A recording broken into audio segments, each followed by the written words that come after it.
ನೀವು ಲೀಸ್ ಮನೆ ಏನಾದ್ರೂ ಹುಡುಕ್ತಿದ್ದೀರಾ? ಹಾಗಾದ್ರೆ ಎಚ್ಚರ, ವಂಚಕರಿದ್ದಾರೆ, ನಿಮ್ಮ ಹಣ ಗುಳುಂ ಮಾಡ್ತಾರೆ.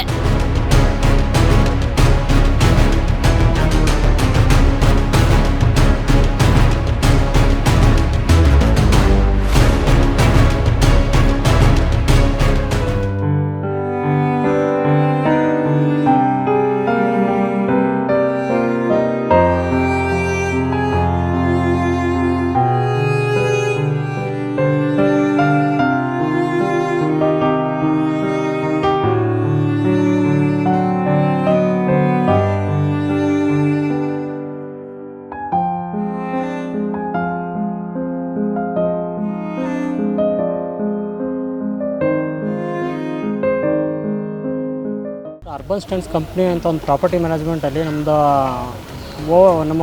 ಜೀವನ ಪೂರ್ತಿ ಏನು ನಾವು ದುಡಿದು ಇಟ್ಟಿದ್ದಂಥ ಅಮೌಂಟನ್ನು ತಗೊಂಡ್ಬಿಟ್ಟು ಅವ್ರಿಗೆ ಕೊಟ್ಬಿಟ್ಟು ಒಂದು ಮನೆ ಲೀಸಿಗೆ ತೊಗೊಂಡಿದ್ವಿ. ಲೀಸಿಗೆ ತೊಗೊಂಡು ಅವನು ತಿಂಗಳ ರೆಂಟ್ ಕೊಡ್ತೀನಿ ನಿಮಗೆ ಅಂತ ಹೇಳ್ಬಿಟ್ಟು ಒಂದು ವರ್ಷದವರೆಗೂ ಕರೆಕ್ಟಾಗಿ ರೆಂಟ್ ಕೊಟ್ಟ. ಲಾಸ್ಟ್ ಫೆಬ್ರವರಿ ಮಂತಿಂದ ಕರೆಕ್ಟಾಗಿ ರೆಂಟು ಕೊಡ್ತಾಯಿಲ್ಲ, ನಮಗೆ ಒಂದು ರೆಸ್ಪಾನ್ಸು ಮಾಡ್ತಾಯಿಲ್ಲ. ಅವ್ರದ್ದು ಎಲ್ಲ ನಂಬರ್ಗಳು ಸ್ವಿಚ್ ಆಫ್ ಮಾಡ್ಕೊಂಡಿದ್ದಾನೆ. ಕೇಳಿದೆ ಏನೋ VI ಪ್ರಾಬ್ಲಮ್ ಇದೆ, ಅದಕ್ಕೆ ನೆಟ್ವರ್ಕ್ ಇಶ್ಯೂ ಇರೋದ್ರಿಂದ ಎಲ್ಲ ಸ್ವಿಚ್ ಆಫ್ ಮಾಡ್ತಾಯಿದ್ದೀವಿ, ನಮ್ಮದು ಇಂಟರ್ನಲ್ಲೇ ಕಂಪ್ನಿಯಲ್ಲಿ ಏನೋ ಸ್ಕ್ಯಾಮ್ ಆಗಿದೆ, ಅದನ್ನೆಲ್ಲ ಅವಾಯ್ಡ್ ಮಾಡೋದಕ್ಕೆ ಈ ಥರ ಮಾಡ್ಕೊಂಡಿದ್ದೀವಿ, ನಾವೆಲ್ಲರಿಗೂ ಒಂದು ಕಾಂಟ್ಯಾಕ್ಟ್ ಮಾಡಿಬಿಟ್ಟು ನಿಮಗೆ ಏನು ಇನ್ವೆಸ್ಟ್ ಮಾಡಿದ್ರೆ ಅದನ್ನೆಲ್ಲ ಕರೆಕ್ಟಾಗಿ ನಿಮ್ಗೆ ರಿಫಂಡ್ ಮಾಡ್ತೀವಿ ಅಂತ ಒಂದು. ನೆಕ್ಸ್ಟ್ 3 months 4 months ಆದಮೇಲೆ ಕಂಪ್ನಿ ಕ್ಲೋಸ್ ಮಾಡ್ಕೊಂಡಿದ್ದಾನೆ. ಹೋಗಿ ಕೇಳಿದ್ರೆ ಯಾರಿಗೂ ಏನು ರೆಸ್ಪಾನ್ಸ್ ಮಾಡ್ತಾಯಿಲ್ಲ.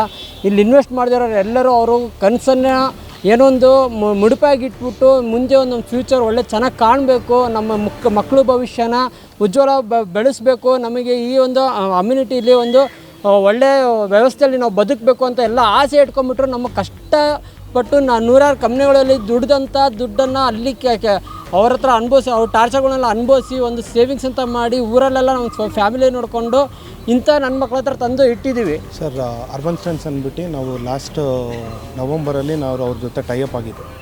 ಇದು ಬಂದು ಪ್ರಾಪರ್ಟಿ ಮ್ಯಾನೇಜ್ಮೆಂಟು, ರೇರಾ ಡಾಕ್ಯುಮೆಂಟ್ ಇದೆ, GST ಆಗಲಿ ಎಲ್ಲನೂ ಡಾಕ್ಯುಮೆಂಟ್ಸು ಗೌರ್ಮೆಂಟ್ ಅವ್ರು ಕೊಟ್ಟಿರೋದು.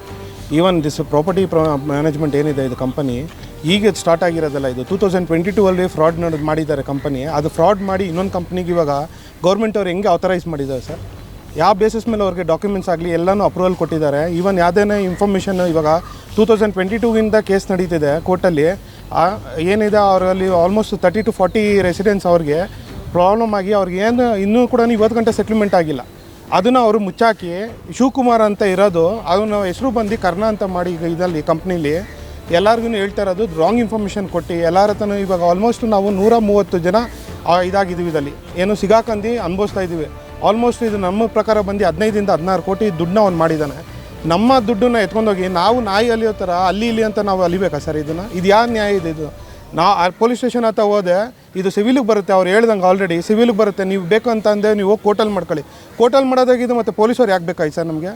ಎಸ್, ಇವರೆಲ್ಲ ಲೀಸ್ ಮನೆ ಆಸೆಗೆ ಬಿದ್ದು ದುಡಿದಿದ್ದೆಲ್ಲವನ್ನ ಕಳ್ಕೊಂಡು ಇವತ್ತು ಬೀದಿಗೆ ಬೀಳೋ ಆತಂಕದಲ್ಲಿದ್ದಾರೆ. ಅರ್ಬನ್ ಸ್ಟ್ಯಾಂಡ್ಸ್ ಅನ್ನೋ ಕಂಪನಿ ಇವರಿಗೆ ಸೂರಿನಾಸೆ ತೋರಿಸಿ ಇವತ್ತು ಬದುಕಿಗೆ ಬೆಂಕಿ ಇಟ್ಟಿದೆ. ಅರ್ಬನ್ ಸ್ಟ್ಯಾಂಡ್ಸ್ ಡೈರೆಕ್ಟರ್ಗಳಾದ ಶಿವಕುಮಾರ್, ನಿತಿನ್ ಹೊನ್ನೇಗೌಡ, ಮದನ್ ಕುಮಾರ್ ಅನ್ನುವರು ಬೆಂಗಳೂರಿನಲ್ಲಿ 1000ಕ್ಕೂ ಹೆಚ್ಚು ಜನರಿಗೆ ಮೋಸ ಮಾಡಿ 100 ಕೋಟಿ ಹಣ ಲೂಟಿ ಮಾಡಿದ್ದಾರೆ. ಏನಿದು Urban Stands company? Urban Stands company ಲೀಸ್ಗೆ ಮನೆ ಹುಡುಕುತ್ತಿರುವ ಅಮಾಯಕರನ್ನೇ ಟಾರ್ಗೆಟ್ ಮಾಡುತ್ತೆ. ಬೆಂಗಳೂರಿನ ಸುತ್ತಮುತ್ತ ಟೂಲೆಟ್ ಬೋರ್ಡ್ ಹಾಕಿರುವ ಮನೆಗಳನ್ನು ಇವರು ಟಾರ್ಗೆಟ್ ಮಾಡಿ ಆ ಮನೆಗಳ ಮಾಲೀಕರೊಂದಿಗೆ ರೆಂಟಲ್ ಅಗ್ರಿಮೆಂಟ್ ಮಾಡಿಕೊಂಡು ಇವರು ಮನೆ ಹುಡುಕುತ್ತಿರುವವರಿಗೆ ಮನೆ ತೋರಿಸಿ ಲಕ್ಷಗಟ್ಟಲೆ ಹಣ ಪಡೆದು ಗ್ರಾಹಕರೊಂದಿಗೆ ಲೀಸ್ ಸಬ್ ಅಗ್ರಿಮೆಂಟ್ ಮಾಡಿಕೊಳ್ತಾರೆ. ನಂತರ 2-3 ತಿಂಗಳು ಮನೆ ಓನರಿಗೆ ಬಾಡಿಗೆ ಕಟ್ಟಿ ಮನೆ ಮಾಲೀಕರಿಗೂ ಮತ್ತು ಗ್ರಾಹಕರಿಗೂ 3 ನಾಮ ಹಾಕಿ ಇದರಲ್ಲಿ ಗಳಿಸಿದ ಹಣವನ್ನೆಲ್ಲ ಪ್ರಾಪರ್ಟಿ, ಹೋಟೆಲ್, ಕೆಫೆಗಳಲ್ಲಿ ಇನ್ವೆಸ್ಟ್ ಮಾಡಿ ಸುಖವಾಗಿ ಬದುಕ್ತಿದ್ದಾರೆ. ಆದ್ರೆ ಹಣ ಕಳೆದುಕೊಂಡ ಗ್ರಾಹಕರು ಮಾತ್ರ ಪೊಲೀಸ್ ಠಾಣೆ ಮತ್ತು ಕೋರ್ಟ್ ಅಲೆದಾಡುವ ಪರಿಸ್ಥಿತಿ ಬಂದಿದೆ.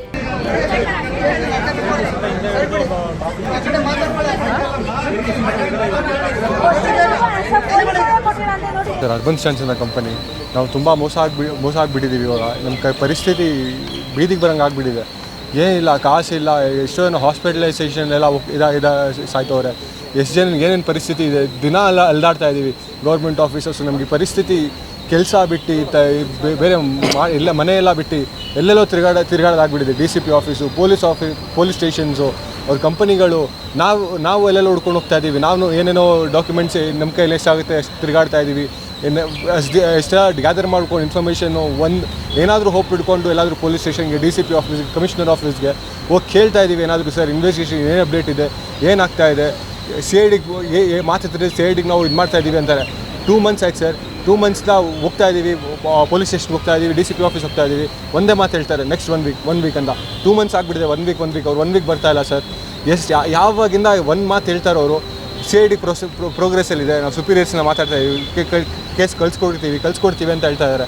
ಇಷ್ಟು ಸರ್ ವಿಕ್ಟಿಮ್ಸ್ ಆಗಿರೋರು ನಾವು ವಿಟ್ನೆಸ್ಸಿಂದ ತೊಗೊತವ್ರು ಸ್ಟೇಟ್ಮೆಂಟ್ಸಲ್ಲೆಲ್ಲ ಹೆಸರು ನಮಗೆ ಒಂದು FIR ತೊಗೊಳ್ತಾ ಇಲ್ಲ ಸರ್. ಬೆಳಗಿಂದ ಸಾಯಂಕಾಲ ಅವ್ರು ಕಾಯ್ತಾ ಇದ್ದಾರೆ, ಒಂದು FIR ತೊಗೊಳ್ಳಿ ಸರ್. ನಾವು ವಿಕ್ಟಿಮ್ಸ್ ಅಂತ ಹೇಳಿದ್ರೆ ಇಲ್ಲ ಸಿವಿಲಲ್ಲಿ ಬರುತ್ತೆ ಮ್ಯಾಟರು. ಒಂದು ಕೊಟ್ಟಿದ್ದಾರೆ FIR.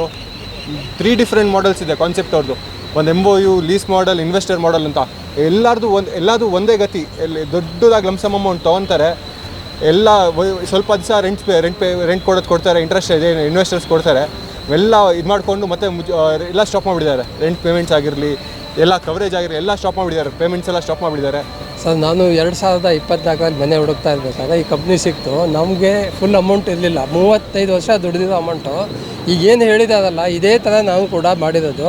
ಪ್ಲಸ್ ನಾನು ಗೋಲ್ಡ್ ಪ್ಲಜ್ ಮಾಡಿ ನಮ್ಮ ಮನೇಲಿ ಚೆನ್ನಾಗಿರಬೇಕು ಅಂತ ಹೇಳಿ ದೊಡ್ಡ ಮನೆಗೋಸ್ಕರ ಇಷ್ಟೆಲ್ಲ ಮಾಡಿದ್ಮೇಲೆ ಅಲ್ಲಿ ಓನರ್ಗೂ ರೆಂಟ್ ಕೊಡ್ತಾ ಇಲ್ಲ ಅಂತ ಹೇಳಿದ್ದಕ್ಕೆ ಓನರ್ ಪರವಾಗಿ ನಾನೇ ಹೋಗಿ ಮಾತಾಡಿ ಅವ್ರಿಗೆ ಓನರ್ಗೆ ಒಂದು 2-3 ತಿಂಗಳ ರೆಂಟು ಬಂತು. ಇವಾಗ ಮತ್ತೆ 4 ತಿಂಗಳಿಂದ ರೆಂಟ್ ಬಂದಿಲ್ಲ ಅಂತ ಹೇಳ್ತಾ ಇದ್ದಾರೆ. ಅದ್ರ ಜೊತೆಗೆ ಓನರ್ ನನಗೂ ಥ್ರೆಟನ್ ಮಾಡಿದ್ರು, ನಿಮ್ಮ ಮನೆ ಖಾಲಿ ಮಾಡಿಸ್ತೀನಿ, ಸಾಮಾನೆಲ್ಲ ಹೊರಗೆ ಹಾಕಿಸ್ತೀನಿ, ಹಾಗೆ ಹೀಗೆ ಅಂತ ಹೇಳಿದ್ರು. ನಿನ್ನೆ ಮೊನ್ನೆ ಮತ್ತೆ ಅದು ಕರ್ಣ ಅಥವಾ ಶಿವಕುಮಾರ್ ಅಂತ ಮಾತಾಡಿದ್ದೀನಿ. ನಾವೆಲ್ಲ ರೆಡಿ ಮಾಡ್ತಾಯಿದ್ದೇವೆ ಅಂತಾನೆ ಹೊರತು ಏನೂ ನಮಗೆ ಇಂಟಿಮೇಷನ್ ಸಿಗ್ತಾಯಿಲ್ಲ. ಆಫೀಸ್ ಎಲ್ಲಿದೆ ಅನ್ನೋದು ಅದು ಇನ್ನೂ ಇನ್ಫಾರ್ಮೇಷನ್ ಇಲ್ಲ. ಬಟ್ ಇದು ಹೇಗೆ ಸಾಲ್ವ್ ಮಾಡ್ತಾರೆ ಅಂತಂತ ಇದಕ್ಕೆ ಇಮಿಡಿಯೇಟ್ ಆ್ಯಕ್ಷನ್ಗೋಸ್ಕರ ಏನು ಪ್ಲ್ಯಾನ್ ಮಾಡ್ತಾ ಇದ್ದಾರೆ. ಈಗ ನೋಡಿ ಇವ್ರ ಕಡೆ ಬಂದು ಇದನ್ನು ಸಿಗ್ನೇಚರು ಮಾಡಿಸ್ಕೊಂಡಿದ್ದಾರೆ DCP ಕಡೆ ಹೋಗಿ ಅಂತ. ಇದು ಮಿನಿಸ್ಟರ್ ಕಡೆನೇ ಸಿಗ್ನೇಚರ್ ಆಗಿದೆ ಇವಾಗ, ಹೋಮ್ ಮಿನಿಸ್ಟರ್ ಕಡೆ. ಈವೊಂದು ಅವ್ರ ಆಫೀಸ್ಗೆ ಹೋಗಿದ್ರು ಸಹಿತ ಬೆಳಗ್ಗೆಯಿಂದ ಸಂಜೆವರೆಗೆ ಕೂರಿಸ್ಬಿಟ್ಟು ನಮ್ಮ ಕಡೆ ಈ ಫೈಲ್ ಆಲ್ರೆಡಿ ಇದೆ, ಆಯಿತು ಥ್ಯಾಂಕ್ ಯು, ನೀವು ಹೊರಡ್ಬೋದು ಅಂತ ಹೇಳ್ತಾರೆ. ನಾವು ಅರ್ಬನ್ ಸ್ಟ್ಯಾಂಡ್ಸ್ ಅನ್ನೋ leasing company, property management company ಕಡೆಯಿಂದ ಲೀಸ್ಗೆ ಮನೆ ತೊಗೊಂಡಿದ್ದೀವಿ ನಂದಿನಿ ಲೇಔಟಲ್ಲಿ. ಸೊ ಇದು ಟ್ರೈಪಾರ್ಟಿಲ್ ಅಗ್ರಿಮೆಂಟು ಓನರ್ಗೆ, ನಮಗೆ ಮತ್ತು ಕಂಪನಿಗಾಗುತ್ತೆ. ಕಂಪನಿ ಬಂದು ನಮ್ಮ ಹತ್ರ 15 lakh ತೊಗೊಂಡಿರುತ್ತೆ, ನಮಗೆ ಮನೆ ಕೊಡಿಸ್ತೀವಿ ಅಂತ ಹೇಳಿಬಿಟ್ಟು. ಬಟ್ ಆದರೆ ಕಂಪನಿ ಏನು ಮಾಡುತ್ತೆ, ಓನರ್ ನಮ್ಮ ಹತ್ರ ದುಡ್ಡು ತೊಗೊಂಡು ಮಂತ್ಲಿ ರೆಂಟ್ ಪೇ ಮಾಡ್ತಾ ಇರುತ್ತೆ. ಯಾರಿಗೆ? ಓನರ್ಗೆ. ಈ ಕಂಪನಿ ಸ್ಟಾರ್ಟ್ ಆಗಿದ್ದು ಬಂದು 2023. ಕಂಪನಿ ನೇಮ್ ಬಂದು ಅರ್ಬನ್ ಸ್ಟ್ಯಾಂಡ್ಸ್ ಅಂತ. ಸೊ ಇದರಲ್ಲಿ ನಿತಿನ್ ಹೊನ್ನೇಗೌಡ, ಮದನ್ ರಾಜ್ ಮತ್ತು ಶಿವಕುಮಾರ್ ಅಂತ ಇದ್ದಾರಲ್ಲ, ಇವರೇ ಮೇಜರ್. ಆ್ಯಕ್ಚುಲಿ 2022ನಲ್ಲೂ ಸಮೇತ ಇದೇ ಥರ ಸ್ಕ್ಯಾಮ್ ಮಾಡಿ 2022ನಲ್ಲೂ ಇದೇ ಥರ ಸ್ಕ್ಯಾಮ್ ಮಾಡಿಬಿಟ್ಟು ಇವಾಗ ಮತ್ತೆ ಒಂದು ಕಂಪನಿ ಮಾಡಿದ್ದಾರೆ. ಆ ಕಂಪ್ನಿಯಲ್ಲೂ ಇದೇ ಥರ multiple peoples, more than 200 peoples ಹತ್ರ ಇವ್ರು ಏನು ಮಾಡ್ತಿದ್ದಾರೆ, ದುಡ್ಡು ತೊಗೊಂಡು ಬೇರೆ ಕಡೆ ಇನ್ವೆಸ್ಟ್ ಮಾಡಿಕೊಂಡು ಅವರು ಫ್ಯಾಮಿಲಿಗಳನ್ನ ಉದ್ಧಾರ ಮಾಡ್ಕೋತಿದ್ದಾರೆ. ಇನ್ನು ಮೋಸ ಹೋದ ಗ್ರಾಹಕರು HSR ಲೇಔಟ್ ಪೊಲೀಸ್ ಠಾಣೆಯಲ್ಲಿ ಅರ್ಬನ್ ಸ್ಟ್ಯಾಂಡ್ಸ್ ಡೈರೆಕ್ಟರ್ಗಳಾದ ಶಿವಕುಮಾರ್, ನಿತಿನ್ ಹೊನ್ನೇಗೌಡ, ಮದನ್ ಕುಮಾರ್ ಅವರ ವಿರುದ್ಧ ದೂರು ನೀಡಿದ್ರೆ ಪೊಲೀಸರು ಆರೋಪಿಗಳನ್ನೇ ರಕ್ಷಣೆ ಮಾಡ್ತಿದ್ದಾರೆ ಅನ್ನೋದು ನೊಂದವರ ದೂರು. ತಮಗಾದ ಮೋಸದ ಬಗ್ಗೆ ಗೃಹ ಸಚಿವರಿಗೂ ವಿವರಿಸಿದ್ದಾರೆ. ಗೃಹ ಸಚಿವರಾದ್ರೂ ತಮಗೆ ನ್ಯಾಯ ಕೊಡಿಸ್ತಾರೆ ಅನ್ನೋ ಭರವಸೆಯಲ್ಲಿದ್ದಾರೆ ನೊಂದವರು. ಈ ರೀತಿ ಮನೆ ಲೀಸಿಗೆ ಕೊಡ್ತೀವಿ ಅಂತ ಜನರಿಗೆ ವಂಚಿಸುವ ಅರ್ಬನ್ ಸ್ಟ್ಯಾಂಡ್ಸ್ ನಂತ ಸಾಕಷ್ಟು ವಂಚಕ ಕಂಪನಿಗಳು ಬೆಂಗಳೂರಿನಲ್ಲಿವೆ. ಇಂಥ ಕಂಪನಿಗಳ ವಿರುದ್ಧ ಕೂಡ ಗೃಹ ಇಲಾಖೆ ಕಠಿಣ ಕ್ರಮ ಕೈಗೊಂಡು ಜನರನ್ನ ರಕ್ಷಿಸಬೇಕು ಅನ್ನೋದೇ ವಿಜಯ ಟೈಮ್ಸ್ ಆಗ್ರಹವಾಗಿದೆ.